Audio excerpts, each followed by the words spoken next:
প্রথমে যেটা করবেন, এখান থেকে 1.5 স্পুন কফি পাউডার নেবেন।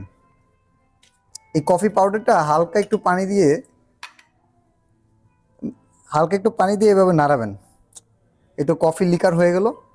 ফুল গ্লাস আইস দিবেন। বাকি অংশটা আপনি লিকুইড মিল্ক দিয়ে রেডি করতে পারেন। লিকুইড মিল্কটা নিয়ে আসতেছি, তুমি ধরো এভাবে।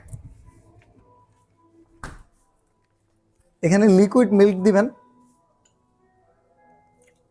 মিল্ক দিয়ে গ্লাসের বেশি অংশ ভরবেন। টেস্ট বাড়ানোর জন্য কিছু পাউডার মিল্ক নিতে পারেন।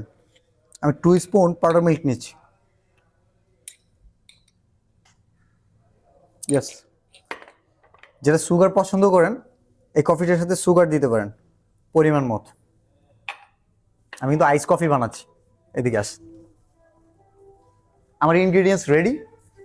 এখন যেটা করবো, অনেকে এই আইস কফি ব্ল্যান্ড করে। আইস কফি ব্ল্যান্ড করা যাবে না, ক্র্যাশ করতে হবে। ক্র্যাশ করার জন্য এদিকে ধরো, ক্র্যাশ করার জন্য যেটা করতে হবে, ব্ল্যান্ডার বেশিক্ষণ চালানো যাবে না। বেশিক্ষণ চালালে একদম ব্ল্যান্ড হয়ে যাবে, ফেনা ফেনা হয়ে যাবে, মজা লাগবে না।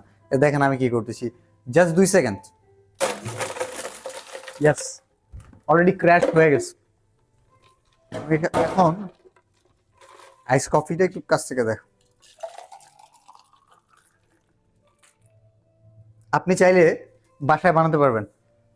তো আমি তো আমার গেস্টের জন্য বানালাম, আপনার জন্য কে বানাবে মেনশন করে জানিয়ে দিবেন। Thank you.